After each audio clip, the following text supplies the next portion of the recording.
பெலிக்ஸினுடைய மனைவி கண் கலங்கி ஒரு ஒரு வீடியோ போட்டிருக்காங்க.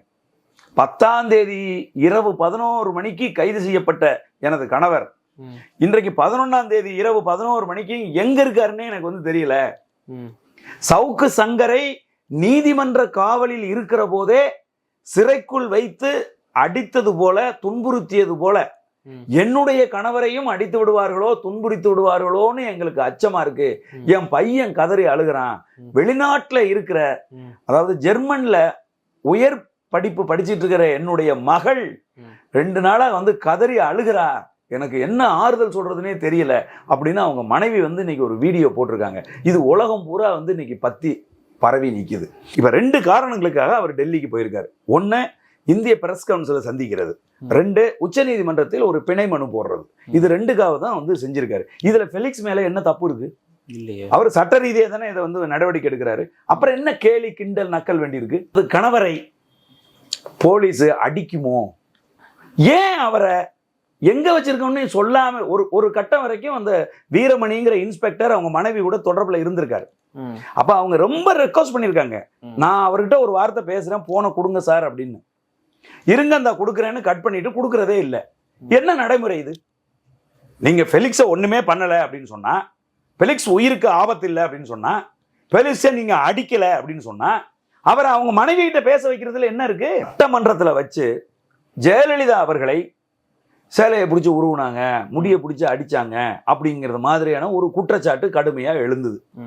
அப்ப ஜெயலலிதா அவர்களே எல்லாத்தையும் கிழிச்சு விட்டுக்கிட்டாங்க, சட்டையெல்லாம் சேலையெல்லாம் இழுத்து விட்டுக்கிட்டாங்க அப்படின்னும் வந்து சொன்னாங்க. ஆனால் நடந்தது என்னவோ, மக்களுக்கு வந்து சேர்ந்த செய்தி என்னன்னா, திமுக அரசு கலைஞர் கருணாநிதி அவர்கள் சட்டமன்றத்தில் இருக்கிற போதே ஜெயலலிதா தாக்கப்பட்டார் அப்படிங்கிற செய்தி தான் மக்களுக்கு தெரிஞ்சிச்சு. விளைவு என்ன? இந்த முன்னுதாரணம் இருக்குல்ல, இந்த மோசமான முன்னுதாரணம் இருக்குல்ல, சட்டசபையில் வைத்து பெண் என்றும் பார்க்காமல் ஒரு பெண்ணை நீங்கள் தாக்கியதனுடைய விளைவு என்ன? ஆட்சி அதிகாரத்துக்கு ஜெயலலிதா வந்த உடனே காவல்துறையை வச்சு கதற கலைஞர் கருணாநிதி அவர் சொந்த வீட்டுக்குள்ளேயே பூந்து அடிச்சு தூக்கிட்டு போனாங்களா இல்லையா? ஆமா. அதை தடுக்க போன முரசொலி மாறன் மீது வழக்கு போட்டாங்களா இல்லையா? கொண்டு போய் ஒரு சாதாரண லேமேனை உட்கார வைக்கிறது மாதிரி தரையில கைலியோட வந்து மத்திய சிறைச்சாலை வாசல்ல உட்கார வச்சாங்களா இல்லையா? இது வந்து பழி வாங்குதல் தானே. எப்படி இந்த பழி வாங்குதல் என்ன எப்படி வந்துச்சு அவங்களுக்கு? நீங்க ஒரு மோசமான முன்னுதாரணத்தை உருவாக்குனீங்க. சட்டசபைக்குள் வைத்து ஒரு கட்சியினுடைய தலைவியை ஒரு பெண் என்று கூட பார்க்காமல் நீங்க தாக்குனீங்க அப்படிங்கிறது தானே அந்த மோசமான அந்த முன்னுதாரணம் தானே இதை ஏற்படுத்த வச்சுச்சு. அதே போன்ற மோசமான ஒரு முன்னுதாரணத்தை இன்றைக்கு திமுக அரசு ஏற்படுத்திக்கிட்டு இருக்கு.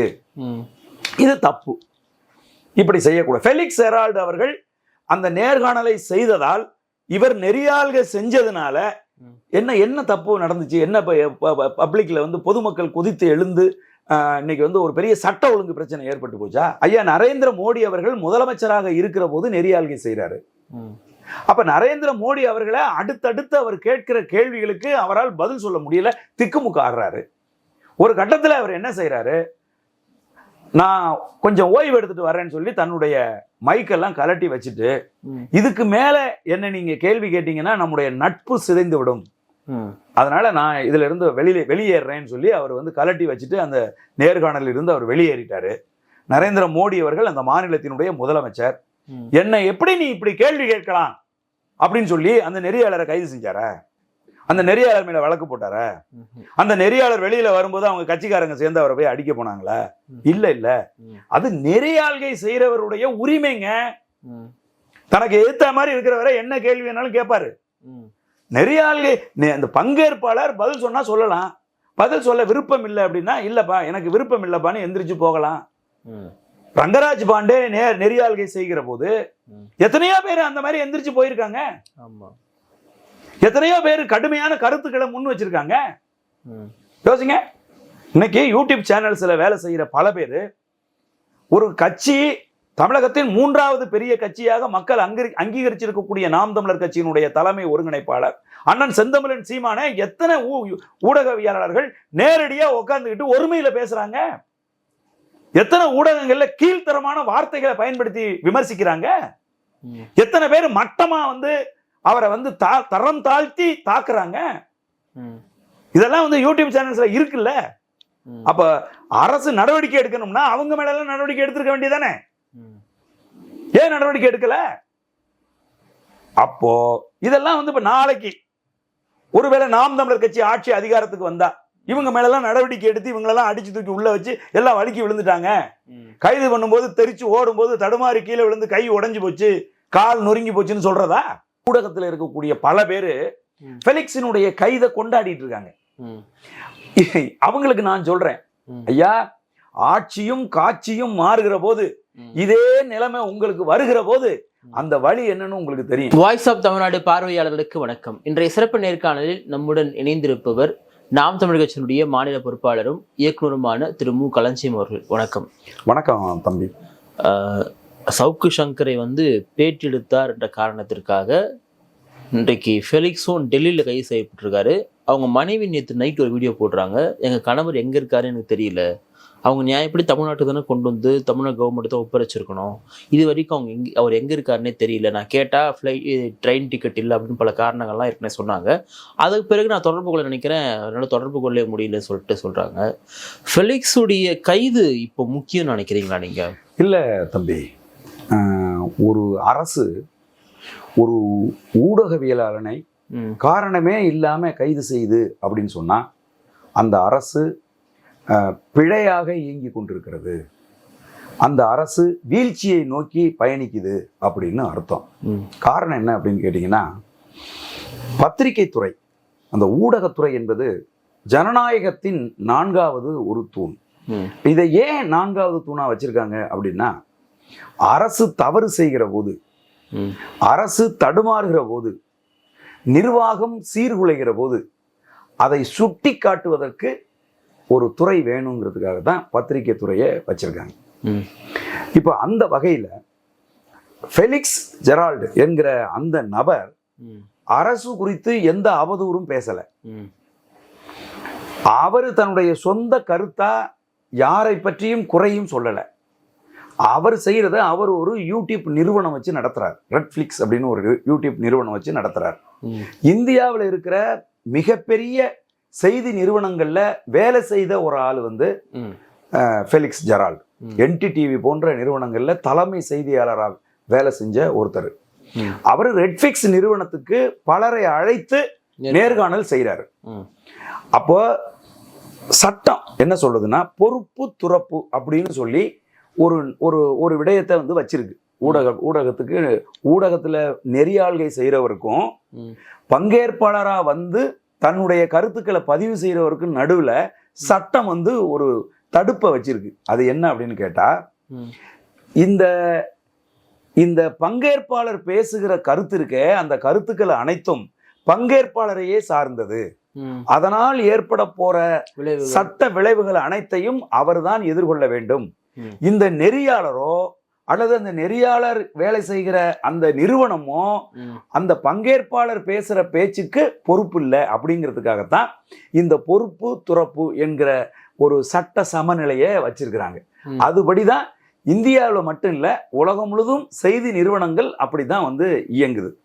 நேர்காணல்கள் அப்படிதான் எடுக்கப்படுது. அப்படின்னு சொன்னா, இந்த ஃபெலிக்ஸ் இன்னைக்கு கைது செய்யப்பட்டிருக்கிறதுக்கு காரணம், சவுக்கு சங்கர் அவதூறாக பேசிய நேர்காணலை ஃபெலிக்ஸ் வந்து எடுத்தாரு, இவர் அந்த நேர்காணலுக்கு நெறியாளராக இருந்தாரு அப்படிங்கிறதுக்காக இந்த நெறியாளரை கைது செஞ்சிருக்காங்க. அப்படின்னா பொறுப்பு துறப்பு என்கிற சட்ட சமநிலை இருக்குல்ல, சட்டம் வந்து பத்திரிகையாளர்களுக்கு நெறியாளர்களுக்கு ஒரு பாதுகாப்பு கொடுத்துருக்குல்ல, அதை மீறுறாங்க அப்படின்னு அர்த்தம்.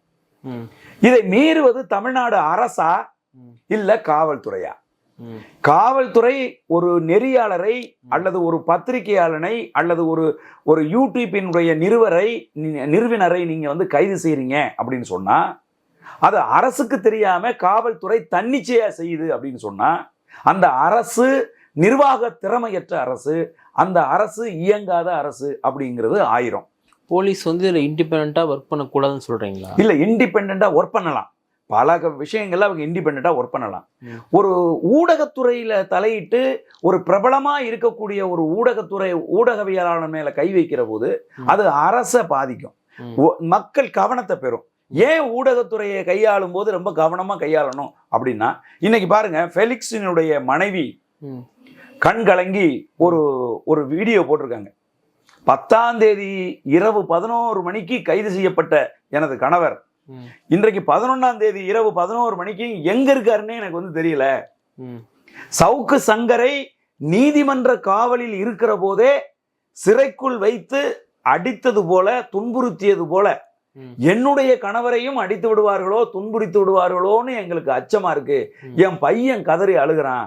வெளிநாட்டுல இருக்கிற, அதாவது ஜெர்மன்ல உயர் படிப்பு படிச்சிட்டு இருக்கிற என்னுடைய மகள் 2 நாளா வந்து கதறி அழுகிறா. எனக்கு என்ன ஆறுதல் சொல்றதுன்னே தெரியல அப்படின்னு அவங்க மனைவி வந்து இன்னைக்கு ஒரு வீடியோ போட்டிருக்காங்க. இது உலகம் பூரா வந்து இன்னைக்கு பத்தி பரவி நிற்குது. வெளிநாடுகள்ல இருந்து, பல நாடுகள்ல இருந்து நமக்கு அழைப்படுத்து கேட்குறாங்க. ஐயோ என்னன்னாச்சு, ஃபெலிக்ஸுக்கு என்னாச்சு, அவங்க மனைவி இப்படி பேசியிருக்காங்களே, ஏன் இந்த அரசு இப்படி செய்யுது அப்படின்னு வந்து கேள்வி கேட்குறாங்க. அப்ப எல்லாருமே அந்த கேட்குற கேள்வியே, அரசு ஏன் இப்படி செய்யுது, மு.க. ஸ்டாலின் அரசு ஏன் இப்படி செய்யுது, எதுக்காக பத்திரிகையாளர்களை ஏன் இப்படி ஒடுக்குறாங்க, நெறியாள்கை செய்கிறது தவறா, அப்ப எந்த ஊடகமும் நெறியாள்கை செய்யக்கூடாதா, அது யாரு பேசுனாங்களோ அவங்க தானே பொறுப்பு, அவங்கள மேல நீங்க நடவடிக்கை எடுத்திருக்கிறீங்க, நீங்க கைது செஞ்சிருக்கிறீங்க, நெறியாளர் அதுல என்ன செஞ்சாரு, அவரோட பங்களிப்பு என்ன அப்படின்னு சொல்லி எல்லாருமே வந்து கேள்வி கேட்கிறாங்கல்ல.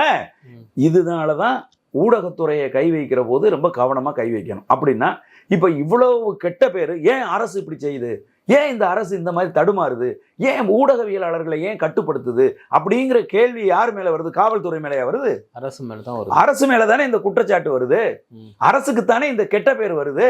அப்ப காவல்துறை தன்னிச்சையாக செயல்பட்டு அரசுக்கு கெட்ட பேரை ஏற்படுத்துது அப்படின்னு சொன்னா அதை எப்படி அனுமதிக்க முடியும்? நீங்க காவல்துறை தலைவர் இருக்கார், இந்நேரம் அவர் தலையிட்டு இருக்கணும் இதுல. ஏன்னா பொது வெளியில ஒரு பொது ஊடகத்துல வேலை செய்யற ஒருத்தரை, ஒரு பொது ஊடகத்தினுடைய நிறுவனரை நீங்க டெல்லியில வந்து 10 மணி 11 மணிக்கு 10ஆம் தேதி அன்னைக்கு நீங்க கைது செஞ்சிருக்கிறீங்க, இந்த நிமிஷம் வரைக்கும் அவரை எங்க வச்சிருக்கீங்கன்னு தெரியல, என்ன செஞ்சீங்கன்னு தெரியல அப்படின்னு சொன்னா இந்நேரம் காவல்துறை தலைவர் அறிக்கை கொடுத்துருக்கணும். இன்ன காரணத்துக்காக அவரை காவல்துறையினர் கைது செஞ்சிருக்காங்க, இது போல அவரை வந்து இன்ன விஷயங்களுக்காக அவரை வந்து இந்த இடத்துல அவங்க வச்சிருக்கிறாங்க அப்படிங்கிறத பொதுமக்களுக்கு தெரியப்படுத்தணுமா இல்லையா? இந்த வரைக்கும் அரசு இது வரைக்கும் கண்டுக்காம இருக்கிறதும், காவல்துறை தலைவர் இது பத்தி எந்த அறிக்கை இது வரைக்கும் கொடுக்காம இருக்கிறதும் எப்படி வந்து நியாயம்? அப்ப இந்த பழிவாங்குதல் இருக்கு பாருங்க, இது வெறும் மோசமான முன்னுதாரணத்தை ஏற்படுத்திடும். இன்னைக்கு வந்து பாத்தீங்கன்னா ஊடகத்துல இருக்கக்கூடிய பல பேரு ஃபெலிக்ஸினுடைய கைதை கொண்டாடிட்டு இருக்காங்க. அவங்களுக்கு நான் சொல்றேன், ஐயா, ஆட்சியும் காட்சியும் மாறுகிற போது, இதே நிலைமை உங்களுக்கு வருகிற போது அந்த வழி என்னன்னு உங்களுக்கு தெரியும். நீங்க தங்களை ஒரு ஊடக இனமா தான் நீங்க வந்து பார்க்கணும்.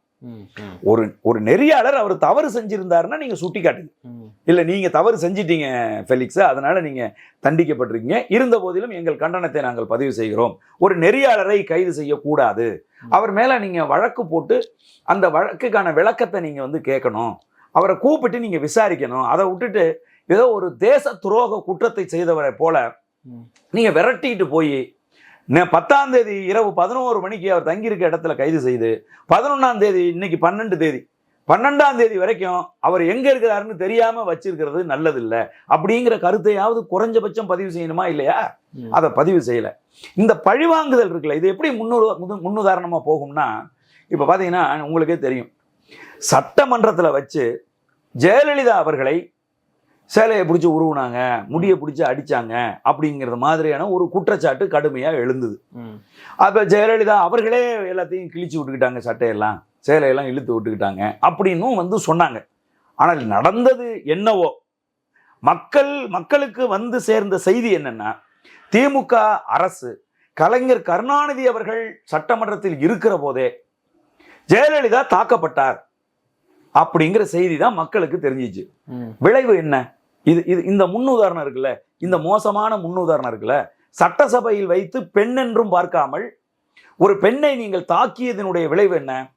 ஆட்சி அதிகாரத்துக்கு ஜெயலலிதா வந்த உடனே காவல்துறையை வச்சு கதற கலைஞர் கருணாநிதி அவர் சொந்த வீட்டுக்குள்ளேயே பூந்து அடிச்சு தூக்கிட்டு போனாங்களா இல்லையா? ஆமா. அதை தடுக்க போன முரசொலி மாறன் மீது வழக்கு போட்டாங்களா இல்லையா?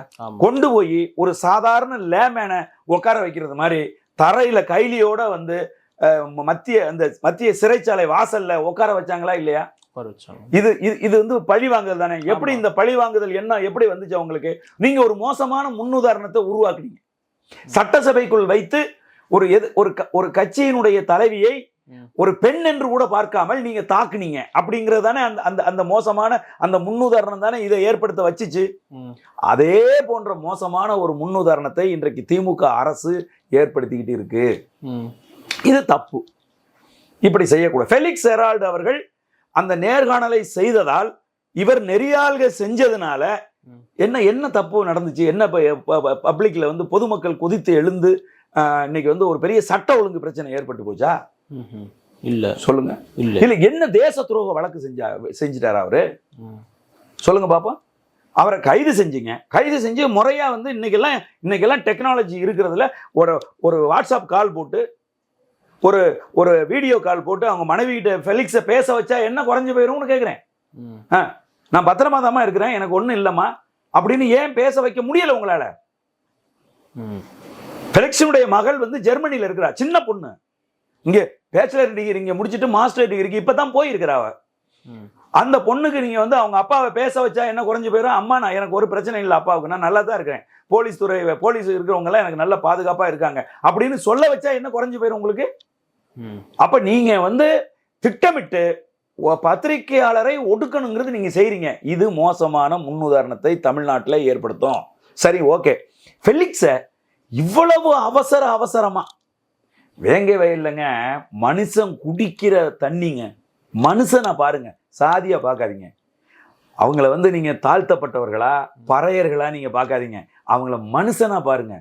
மனுஷன் குடிக்கிற தண்ணியில மனித மலத்தை கலக்கி அந்த மக்களை குடிக்க வச்சு அவன் வாந்தி எடுத்து அவன் வந்து கடுமையான மனவேதனைக்கு அது ஏற்படுத்துற உளச்சிக்கல் இருக்கு பாருங்க. அதுல இருந்து இன்னும் மீண்டு விட முடியாம அந்த மக்கள் இருக்காங்க. ஆனா திமுக அரசு இன்னைக்கு வரைக்கும் அவன் யாருன்னு இன்னைக்கு வரைக்கும் கண்டுபிடிக்க முடியலங்கிறாங்க.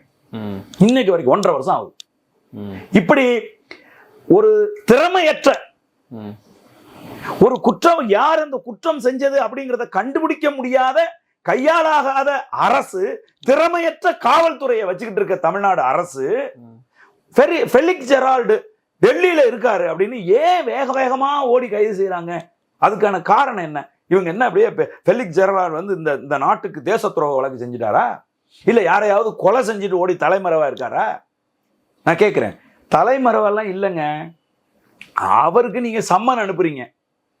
சம்மன் அனுப்புனா அவர் ஒரு மூத்த ஊடகவியலாளர், இந்திய அளவுல இருக்கக்கூடிய செய்தி நிறுவனங்கள்ல வேலை செஞ்ச ஒரு ஆளு.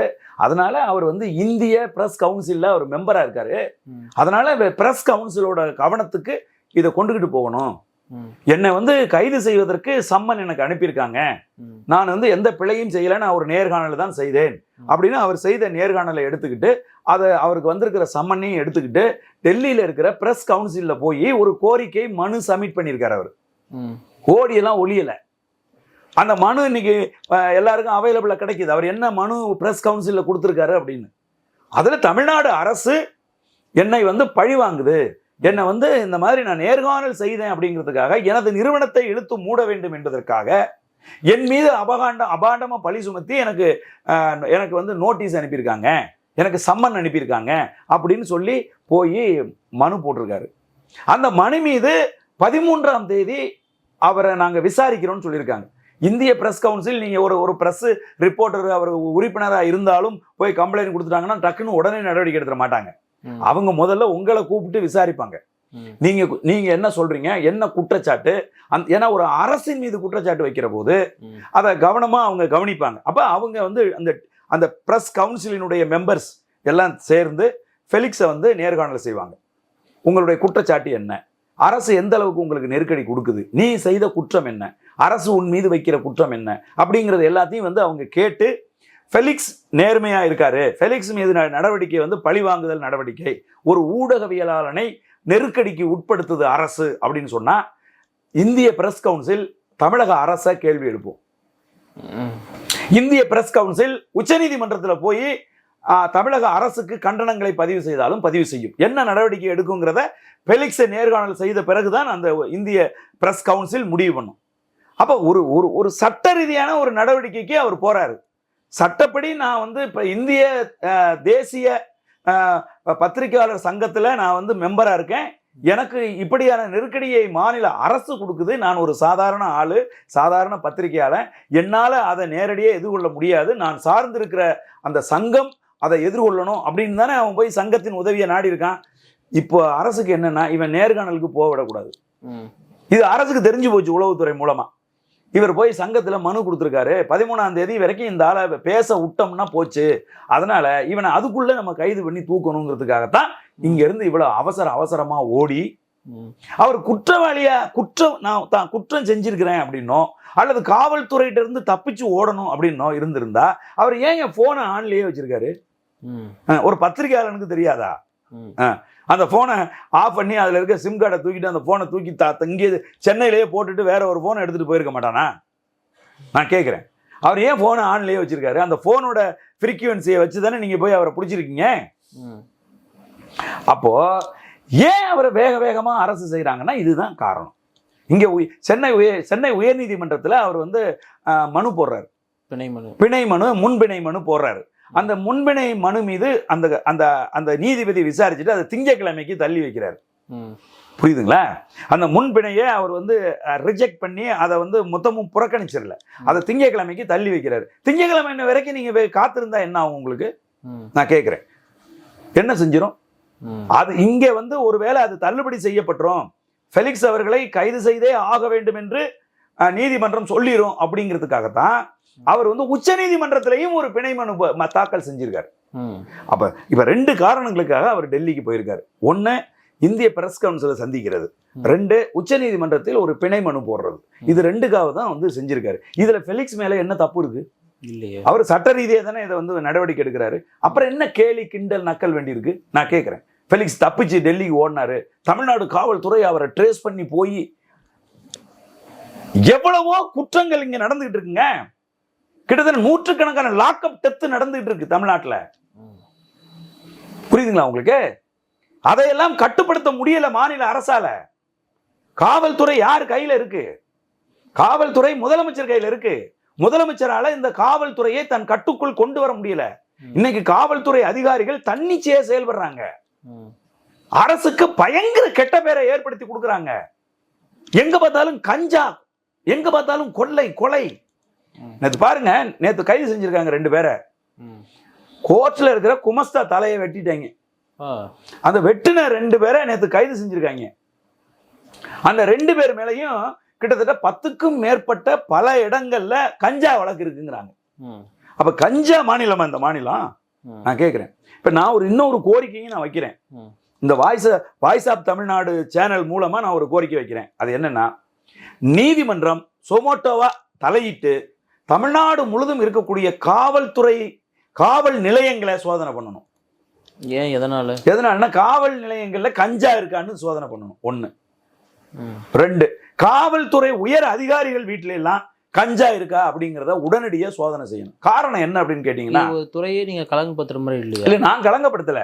என்னன்னு கேட்டீங்கன்னா, இப்ப சவுக்கு சங்கர் போன்ற ஒருத்தரை கைது செஞ்சு விட்டு சவுக்கு சங்கர் கார்ல கஞ்சா வச்சிருந்தாரு அப்படின்னு நீங்க சொல்றீங்க. ஏங்க, ஒரு 15-20 நாளா எந்த நிமிடமும் நான் கைது செய்யப்படலாம் அப்படின்னு ஊடகங்கள்ல பேசிட்டு இருக்கிற ஒரு ஆளு, அவருடைய அலுவலகத்துல சவுக்கு மீடியால வேலை செய்யற லியோவை நீங்க கைது செஞ்சிருக்கீங்க, கார்த்திகை நீங்க கைது செஞ்சிருக்கீங்க, முத்துலிப்ப அவர் வேலையை விட்டு ரிசைன் பண்ணிட்டு போற அளவுக்கு நீங்க மிரட்டி இருக்கீங்க அப்படின்னு சொன்னா, சவுக்கு சங்கர் கஞ்சா வச்சுட்டு சுத்துவாரா? வீட்டுல கஞ்சா வச்சிருப்பாரா? வீட்டுல இருந்து எடுத்திருக்காங்களா? ஆமா, எடுத்திருக்காங்க. அதே மாதிரி அலுவலகத்துல கஞ்சா வச்சிருப்பாரா? நான் கேக்குறேன். அப்ப இந்த கஞ்சா வச்சு எடுக்கிறீங்க அப்படின்னா, இந்த கஞ்சாவை யார் வச்சிருக்கிறது? காவல்துறை தானே வச்சிருக்குன்னு அர்த்தம். அப்ப காவல்துறையை சோதனை பண்ணணுமா இல்லையா? இப்ப அந்த 2 பையன்களை நீங்க அந்த குமஸ்தா மரணத்துல 2 பேரை கைது செஞ்சிருக்கீங்க. அவங்க மேல கஞ்சா வித்தாங்கன்னு 20க்கும் மேற்பட்ட இடத்துல 10க்கும் மேற்பட்ட இடத்துல வழக்கு இருக்குன்னு நீங்க சொல்றீங்க. நான் செய்தி இன்னைக்கு தினமலர்ல படிச்சேன். அப்ப அவன் கஞ்சா வச்சிருந்தான் அப்படின்னு சொன்னீங்கன்னா ரைட், ஓகே. இவனுங்க பொழப்பே வந்து கஞ்சா வச்சுக்கிற பொழப்பு, கஞ்சா விற்கிறது தான் இவங்க பொழப்பு, கஞ்சா வச்சிருப்பாங்க அப்படின்னு நம்ம நினைக்கலாம்.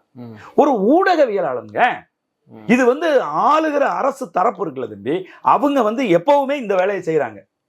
ஜெயலலிதா அம்மாவும் இந்த வேலையை செஞ்சாங்க, கருணாநிதி ஐயாவும் இந்த வேலையை செஞ்சாங்க, இப்ப ஸ்டாலின் ஐயாவும் அதே வேலையை செய்யறாரு.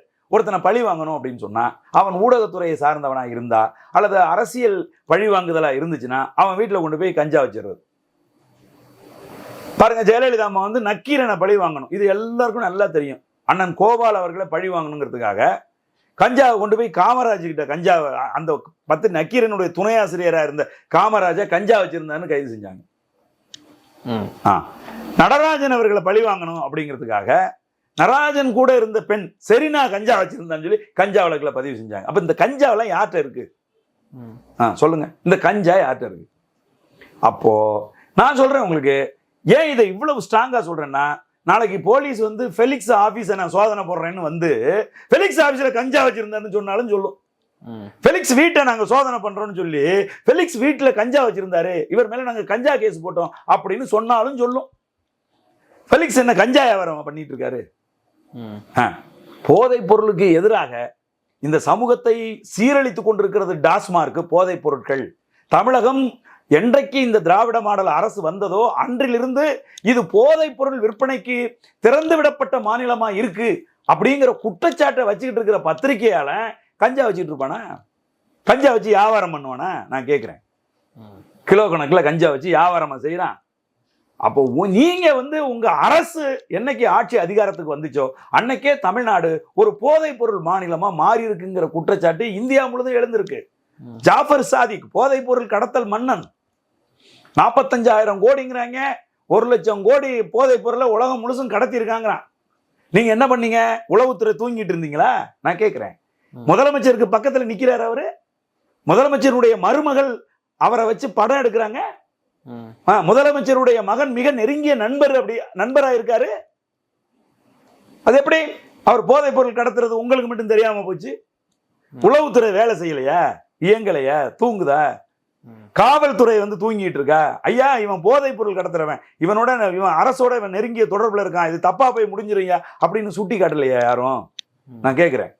அப்போ இதையெல்லாம் நான் முன் வச்சுதான் நான் சொல்றேன், தமிழ்நாடு காவல் நிலையங்கள் கஞ்சா நிலையங்களாக இருக்கிறதா என்று உடனடியாக நீதிமன்றம் தலையிட்டு சோதனைக்கு உத்தரவிடணும்.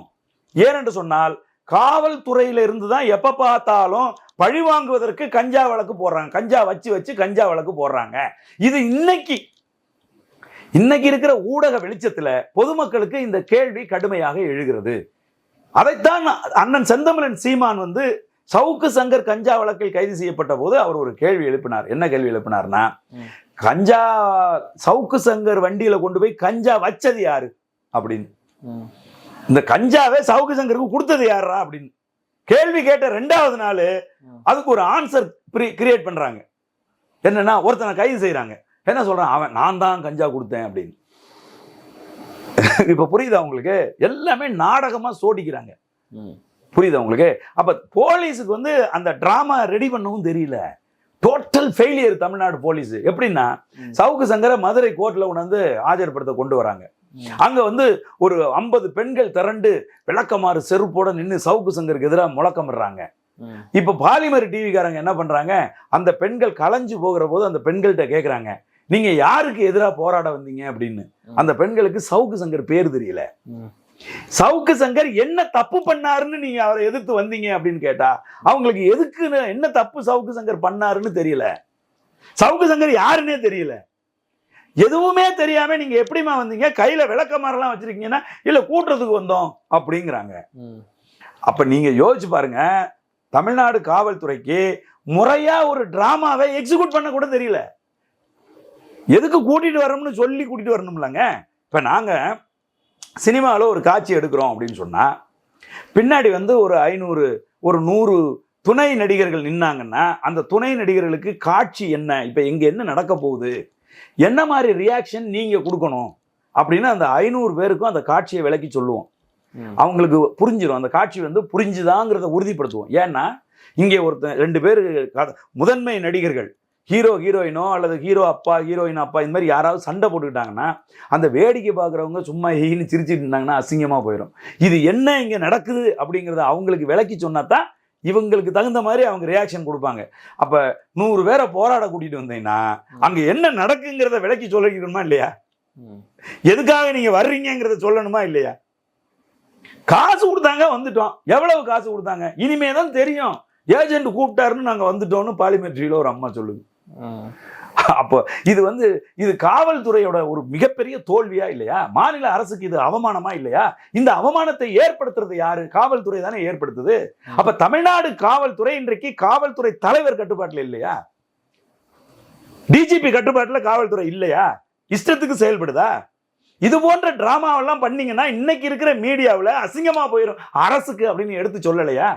பாலிமர் டிவியில அது இன்னைக்கு கிராமப்புறங்கள் வரைக்கும் காரி துப்புறது மாதிரி ஆயிப்போச்சு. என்ன இப்படி பண்ணியிருக்காங்க, என்ன இப்படி கூட்டிட்டு போய் மக்களை வச்சுக்கிட்டு இப்படி செய்யறாங்க அப்படின்னு சொல்லி. அப்ப இங்க எந்த பாதிப்பையும் ஏற்படுத்தாத ஒரு சம்பவத்தை பொதுமக்களுக்கு பாதிப்பை ஏற்படுத்தியிருந்தால், அவர்களுக்கு மன உணர்வை கஷ்டத்தை உருவாக்கி இருந்தா அவங்களா தன்னிச்சையாங்க எழுந்து வருவாங்க. நீங்க எங்க காசு கொடுத்து என்ன ஒண்ணுமே தெரியாத பெண்களை கூட்டி கொண்டாந்து வச்சு நீங்க எதுக்கு போராட வைக்கிறீங்க? ஃபெலிக்ஸோட மனைவி என்ன பயப்படுறாங்க அப்படின்னு கேட்டா, அவங்க நீதித்துறை காவலில் இருக்கிற போதே, நீதிமன்ற காவலில் இருக்கிற ஒருத்தனை சிறைக்குள் வைத்து நீங்கள் அடிச்சிருக்கிறீங்க அப்படிங்கிறது இன்றைக்கு நிரூபணமாக இருக்கக்கூடிய ஒரு சூழ்நிலையில எனது கணவரை போலீஸ் அடிக்குமோ, ஏன் அவரை எங்க வச்சிருக்கோம்னு சொல்லாம ஒரு கட்டம் வரைக்கும் அந்த வீரமணிங்கிற இன்ஸ்பெக்டர் அவங்க மனைவி கூட தொடர்புல இருந்திருக்காரு. அப்ப அவங்க ரொம்ப ரெக்வஸ்ட் பண்ணிருக்காங்க, நான் அவர்கிட்ட ஒரு வார்த்தை பேசுறேன், போன கொடுங்க சார் அப்படின்னு. இருங்க அந்த கொடுக்குறேன்னு கட் பண்ணிட்டு கொடுக்கறதே இல்லை. என்ன நடைமுறை இது? நீங்க ஃபெலிக்ஸை ஒண்ணுமே பண்ணல அப்படின்னு சொன்னா, ஃபெலிக்ஸ் உயிருக்கு ஆபத்து இல்லை அப்படின்னு சொன்னா, ஃபெலிக்ஸை நீங்க அடிக்கல அப்படின்னு சொன்னா, அவரை அவங்க மனைவி கிட்ட பேச வைக்கிறதுல என்ன இருக்கு? ஏன் இந்த பழைய நடைமுறையவே இன்னைக்கு இந்த டிஜிட்டல் யுகத்துல பின்பற்றீங்க? இது ரொம்ப பழசுங்க இந்த நடைமுறை. இந்த நடைமுறையவே நீங்க ஏன் பின்பற்றீங்கன்னு நான் கேட்கிறேன். இது தப்பு இல்லையா?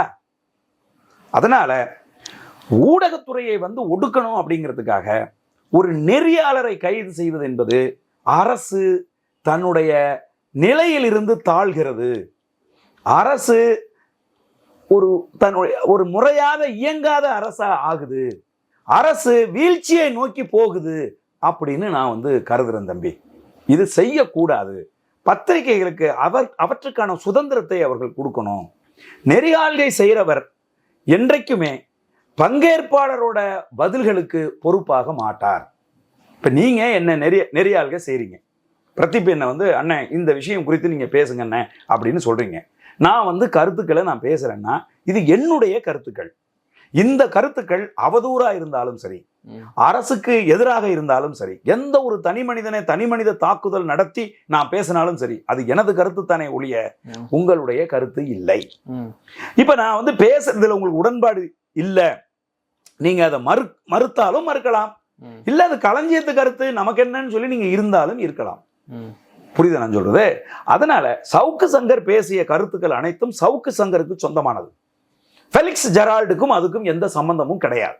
அதுதான் இன்னைக்கு நீதிமன்றம் ஊடகவியலுக்கு கொடுத்திருக்கக்கூடிய பொறுப்பு துறப்பு என்கிற அந்த அந்த அந்த அரசியல் அந்த சட்டம் இருக்குல்ல, அது இந்த நிலைமைக்கு இந்த குழப்பம் உருவாக கூடாதுங்கிறதுக்காகத்தான் அதை சட்டம் அனுமதிச்சிருக்கு. இதுல ஃபெலிக்ஸோட வழக்கை விசாரித்த நீதிபதி ஒரு கருத்து சொல்லியிருக்காரு. அது என்னன்னா, அந்த யூடியூப் சேனல்ஸை கட்டுப்படுத்த வேண்டிய நேரம் வந்துவிட்டது. இதுல நெறியாள்கை செய்யறவர்களை ஒன்னா சேர்க்கணும் அப்படின்னு ஒரு கருத்து சொல்லியிருக்கார். இந்த கருத்து தீர்ப்போ அல்லது சட்டமோ அல்ல, இது அந்த நீதிபதியினுடைய தனிப்பட்ட சுய சிந்தனை. நீதிபதிகள் இது போன்ற சுய சிந்தனைகளை தமிழ்நாடு முழுசும் பல இடங்கள்ல இந்தியா முழுதும் வெளியிட்டு இருக்காங்க. அது ஒரு தீர்ப்பை வாசிக்கிற போது அல்லது ஒரு ஒரு ஒரு ஒரு கருத்தை சொல்லுகிற போது நீதிபதிகள் சட்டத்துக்கு வெளியில தான் ஒரு நீதிபதி அப்படிங்கிற ஒரு நிலையில் இருந்து மக்களுக்கு அறிவுரை சொல்வது, மக்களுக்கு நல்ல கருத்தை எடுத்து சொல்வது, அரசாங்கத்தை கண்டிப்பது, இதெல்லாம் செய்யறது ரொம்ப இயல்பானது. அது அந்த நீதிபதியினுடைய சொந்த கருத்து, அது சட்டம் ஆகாது, அது தீர்ப்பு ஆகாது. அப்ப நீதிபதி அவர்கள் இந்த கருத்தை அவங்க சொல்லியிருக்காங்க, யூடியூப் சேனல்ஸை கட்டுப்படுத்தணும், கொஞ்சம் நெறியாள்கை செய்யறவர்களை நீங்க ரொம்ப வந்து ஒருத்தரை வந்து அவதூறா பேசுறதை நீங்க அனுமதிச்சீங்க அப்படின்னு சொன்னா உங்களை குற்றவாளியா ஆக்கணும் அப்படிங்கிற கருத்தை சொல்லியிருக்காங்களே ஒழிய அந்த கருத்து சட்டமும் அல்ல, தீர்ப்பும் அல்ல. அது அவருடைய தனிப்பட்ட கருத்து. அப்படி செய்ய முடியாது. ஒரு ஒரு ஒரு நெறியாளர், ஒரு பிரபலமான ஒரு உலகம் அறிஞ்ச ஒரு நெறியாளர் ஐயா நரேந்திர மோடி அவர்கள் முதலமைச்சராக இருக்கிற போது நெறியாள்கை செய்கிறாரு. அப்ப நரேந்திர மோடி அவர்களை அடுத்தடுத்து அவர் கேட்கிற கேள்விகளுக்கு அவரால் பதில் சொல்ல முடியல, திக்குமுக்கு ஆடுறாரு. ஒரு கட்டத்தில் அவர் என்ன செய்யறாரு, நான் கொஞ்சம் ஓய்வு எடுத்துட்டு வரேன்னு சொல்லி தன்னுடைய மைக்கெல்லாம் கலட்டி வச்சுட்டு, இதுக்கு மேல என்ன நீங்க கேள்வி கேட்டீங்கன்னா நம்முடைய நட்பு சிதைந்து விடும், அதனால நான் இதுல இருந்து வெளியேறேன்னு சொல்லி அவர் வந்து கலட்டி வச்சுட்டு அந்த நேர்காணலில் இருந்து அவர் வெளியேறிட்டாரு. நரேந்திர மோடி அவர்கள் அந்த மாநிலத்தினுடைய முதலமைச்சர். என்னை எப்படி நீ இப்படி கேள்வி கேட்கலாம் அப்படின்னு சொல்லி அந்த நெறியாளரை கைது செஞ்சார, அந்த நெறியாளர் மேல வழக்கு போட்டார. அந்த நெறியாளர் வெளியில வரும்போது அவங்க கட்சிக்காரங்க சேர்ந்து அவரை போய் அடிக்க போனாங்களா? இல்ல இல்ல, அது நெறியாள்கை செய்யறவருடைய உரிமைங்க. தனக்கு எதிர்த்த மாதிரி இருக்கிறவரை என்ன கேள்வி வேணாலும் கேட்பாரு. நெறியாள்கை அந்த பங்கேற்பாளர் பதில் சொன்னா சொல்லலாம், பதில் சொல்ல விருப்பம் இல்லை அப்படின்னா இல்லப்பா எனக்கு விருப்பம் இல்லப்பான்னு எந்திரிச்சு போகலாம். ரங்கராஜ் பாண்டே நெறியாள்கை செய்கிற போது எத்தனையோ பேர் அந்த மாதிரி எந்திரிச்சு போயிருக்காங்க. எத்தனையோ பேர் கடுமையான கருத்துக்களை முன் வச்சிருக்காங்க.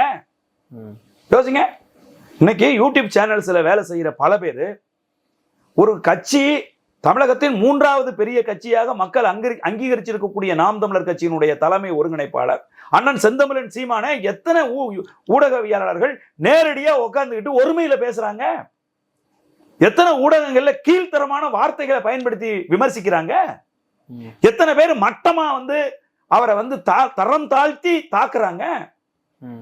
இதெல்லாம் வந்து யூடியூப் சேனல்ஸ்ல இருக்குல்ல. அப்ப அரசு நடவடிக்கை எடுக்கணும்னா அவங்க மேல எல்லாம் நடவடிக்கை எடுத்திருக்க வேண்டியதானே?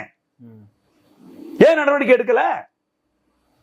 அப்போ இதெல்லாம் வந்து இப்ப நாளைக்கு ஒருவேளை நாம் தமிழர் கட்சி ஆட்சி அதிகாரத்துக்கு வந்தா இவங்க மேலெல்லாம் நடவடிக்கை எடுத்து இவங்களெல்லாம் அடிச்சு தூக்கி உள்ள வச்சு எல்லாம் வலிக்கி விழுந்துட்டாங்க, கைது பண்ணும்போது தெரிச்சு ஓடும் போது தடுமாறி கீழே விழுந்து கை உடைஞ்சு போச்சு, கால் நொறுங்கி போச்சுன்னு சொல்றதா? அப்ப இது போன்ற ஒரு முன்னுதாரணத்தை வந்து திமுக அரசு ஏற்படுத்தலாமா? ஊடகவியலாளரை கைது செய்யறது அப்படிங்கிறது ஒரு மோசமான முன்னுதாரணத்தை ஏற்படுத்தாதா? இந்த கேள்விகள் தான் இன்றைக்கு மக்கள் மத்தியில இருக்கு. அதனால ஃபெலிக்ஸினுடைய குடும்பம் இன்றைக்கு வந்து தத்தளிச்சுக்கிட்டு இருக்கு. அவருடைய மனைவி அவங்க சொல்றாங்க, தன்னுடைய மகன் என் அப்பா எங்க, என் அப்பாட்ட என்ன பேச வையின்னு சொல்லி அழுகுற. +2 எக்ஸாம்ல நல்ல மார்க் எடுத்து பாஸ் பண்ணியிருக்க ஒரு பையன் இன்னமும் வந்து அவன் லயோலா காலேஜில் படிக்கணும்னு விரும்புறான். அவனை இன்னும் காலேஜில் சேர்க்கவே இல்லை. அந்த பையனுடைய மனநிலை என்னவா இருக்கும்? அவன் கதறி அழுகிறான். அம்மா கிட்ட வந்து நேற்று முழுதும் இரவு முழுதும் அப்பா எங்கம்மா பேசுனியா, அப்பாவுக்கு ஃபோன் பண்ணு, அப்பாவுக்கு ஃபோன் பண்ணுங்கிறான் அப்படின்னு சொல்லி அந்த பெண் வந்து கலங்கி இருக்கிறார். அவள் வந்து தன்னுடைய கணவனுடைய வெற்றிக்கு பின்னால் இருக்கக்கூடிய ஒரு வெற்றிகரமான பெண்ணுங்கிறதுனால தன்னை பேலன்ஸ் பண்ணிக்கிட்டு தன் உணர்ச்சிகளை வந்து ஊடகத்தில் வெளிக்காட்டிக்காம கட்டுப்படுத்திக்கிட்டு அந்த அம்மா வந்து நேற்று வந்து பேசியிருக்காங்க. அதனால தமிழக அரசு தாய்மை உணர்வோடு இதுல தலையிட்டு உடனடியாக ஃபெலிக்ஸ் அவர்கள் எங்க இருக்கிறாங்க அப்படிங்கிறத அறிவிக்கணும். 1. 2வது, ஊடக தர்மத்தை கடைபிடித்து ஃபெலிக்ஸ் அவர்கள் மீது போடப்பட்டிருக்கக்கூடிய இந்த வழக்குகளை எல்லாம் விளக்கிக்கணும். உடனடியா அவரை வந்து விடுதலை செய்யணும். காவல்துறையை கூப்பிட்டு தமிழக முதலமைச்சர் கண்டிக்கணும். காவல்துறை தலைவர் இதுல தலையிட்டு இந்த மாதிரி கஞ்சா வழக்கு போடுறது, வேலை கூலிக்கு காசு கொடுத்த ஆட்களை கொண்டாந்து நாடகம் நடத்துறது, இதெல்லாம் இன்னைக்கு பொதுமக்களுக்கு பச்சையா வெளியில தெரியுதுயா. காவல்துறையை காரி துப்புறாங்க, பொதுமக்களே வந்து நகைச்சுவையா பாக்குறாங்க, கேவலமா பேசுறாங்க. அதனால இது போன்ற பழைய நாடகங்களை நீங்க நடத்தாதீங்க. இது நவீன உலகம், டிஜிட்டல் உலகமா மாறிடுச்சு. கையில செல்போன் வச்சிருக்கிற ஒவ்வொருத்தனும் இன்னைக்கு வந்து ஊடகவியலாளனா மாறிட்டான். ஒவ்வொரு நொடியும் ஊடக செய்திகள் இன்னைக்கு வந்து யூடியூப் சேனல்ஸ் மூலமாக, ஷார்ட்ஸ் மூலமாக, ஃபேஸ்புக் மூலமாக செய்திகள் மக்கள்கிட்ட போய்கிட்டே இருக்கு. காவல்துறை மட்டும் பின்தங்கி இருக்கு. காவல்துறை மட்டும் இதை புரிந்து கொள்ளாமல் இருக்கு. அதனால பழைய யுத்திகளை பயன்படுத்தி குற்றவாளிகளை தண்டிக்கிறத நீங்க வந்து மாத்துங்க, மறந்துருங்க அப்படின்னு காவல்துறை தலைவர் காவல்துறைக்கு அறிவுறுத்தணும். நீதிமன்றம் தலையிட்டு இது போன்ற கஞ்சா வச்சு வழக்கு போடுறது, பாத்ரூம்ல வலிக்கி விழுந்துட்டான்னு சொல்றது, இதெல்லாம் ரொம்ப பழசு. நீதிக்கு கட்டுப்படணும். நீதியின் ஆட்சி தான் இங்க நடக்குது. நீதிமன்ற காவல்ல இருக்க ஒருத்தனை அடிக்கிறவன் எந்த கொம்பனா இருந்தாலும் அவனை வேலையில இருந்து தூக்கணும், அவனை சட்டப்படி நடவடிக்கை எடுக்கணும். எப்படி சவுக்கு சங்கர் தாக்கப்பட்டார், அவர் தாக்கப்பட்டது உறுதின்னு அங்க போய் விசாரணை செஞ்ச நீதி அரசர்கள், விசாரணை செஞ்ச மருத்துவ அதிகாரிகள் நீதிமன்றத்துல சப்மிட் பண்ணியிருக்காங்க. தாக்கப்பட்டது உண்மை, தாக்கியது யாருன்னு எங்களுக்கு தெரியாதுன்னு அதுல சொல்லியிருக்காங்க. அது நியாயம், கரெக்ட். துறை ஐஜி சொல்றாரு அப்படியெல்லாம் உள்ள வந்து எந்த தவறும் நடக்கலைன்னு சொல்லி சொல்றாரு. அவர் வந்து தூங்கிட்டு இருந்திருக்கலாம், அல்லது வந்து அவர் வந்து சவுக்கு சங்கருக்கு எதிராக இருக்கலாம். அவர் வந்து இது வந்து நீதிமன்ற காவலில் இருக்கக்கூடிய ஒரு குற்றவாளியை அடிக்க கூடாது என்று தெரியாமல் இருக்கலாம் அந்த சிறைத்துறை ஐஜிக்கு. ஒருவேளை அந்த மாதிரி நாலேஜ் இல்லாத ஒரு ஆளா கூட இருக்கலாம். அவர் உள்ள வச்சு அடிச்சிருக்காங்கன்னு சொல்லி விசாரணைக்கு போன நீதி அரசர்கள், விசாரணைக்கு போன மருத்துவ அதிகாரிகள் சொல்லியிருக்காங்க. ஆனா சிறைத்துறை ஐஜி சொல்றாரு அப்படிலாம் ஒண்ணுமே நடக்கல அப்படின்னு. அப்போ சவுக்கு சங்கரை அடித்தது யார்? இந்த விசாரணை பண்ணணும்னு நீதிமன்றம் சொல்லியிருக்கணுமா இல்லையா? அந்த நீதி அரசர் அதற்கான உத்தரவை பிறப்பிச்சிருக்கணுமா இல்லையா? இது நீதிமன்றத்துக்கு அவமானமா இல்லையா? நீதிமன்ற காவலில் இருக்கிற ஒருத்தனை எப்படிங்க அடிக்கலாம்? அதுவும் வந்து உலகம் அறிந்த ஊடக வெளிச்சம் இருக்கிற ஒருத்தனை சிறையில நீதிமன்றம் வைக்குது 17ஆம் தேதி வரைக்கும். அப்ப நீதிமன்ற காவலில் இருக்க ஒருத்தனை சிறைக்குள்ள வச்சு அடிச்சிருக்கீங்க அப்படின்னா இது நீதிமன்ற அவமதிப்பு இல்லையா? இட் இஸ் அகைன்ஸ்ட் இந்த நாட்டினுடைய நீதித்துறைக்கு எதிரான செயல்பாடு இல்லையா இந்த செயல்பாடு? இது அனுமதிக்குதா நீதித்துறை? சொல்லுங்க, இதுக்கு பதில் சொல்லட்டும் அந்த நீதி அரசர். அந்த நீதி அரசருக்கு இது தனக்கு நேர்ந்த அவமானமா கருதலையா? அவரு நீதியின் ஆட்சிக்கு எதிராக இவர்கள் நடந்திருக்கிறார்கள், இவர்கள் நீதித்துறையை அவமதித்திருக்கார்கள் அப்படின்னு ஏன் அவங்க மேல நீங்க வந்து நடவடிக்கை எடுக்கல? அப்ப இந்த கேள்விகள் எல்லாம் இன்னைக்கு வந்து இளையோர் மத்தியில எழுது, மக்கள் மத்தியில உருவாகுது. இன்னைக்கெல்லாம் வந்து நீங்க எதையுமே வந்து மறைச்சிடவே முடியாது. மக்கள் எல்லாம் கேள்வி கேட்கிறாங்க, அந்த நீதி அரசர் ஏன் சவுக்கு சங்கரை உள்ளே வைத்து அடித்தது யாரு? நீதிமன்றத்தின் காவலில் இருக்கும்போது அடிப்பதற்கான துணிச்சலை எப்படி கொடுத்துச்சு? யார் அதை செஞ்சது? செஞ்சவன் மேல நடவடிக்கை எடு, செஞ்ச அதிகாரிகளை சஸ்பெண்ட் பண்ணி விசாரணை கமிஷன் வை அப்படின்னு உத்தரவிடுறதுக்கு ஏன் முடியல அந்த நீதி அரசரால? சொல்லுங்க. ஊடகத்துறையில் இருக்கக்கூடிய தர்மங்களை, சட்ட ரீதியாக ஊடகத்துக்கு இருக்கக்கூடிய உரிமைகளை அரசும் காவல்துறையும் கடைபிடிக்க வேண்டும் அப்படின்னு நான் நினைக்கிறேன். அந்த வகையில ஃபெலிக்ஸ் ஜெரால்டு எந்த தவறும் செய்யல.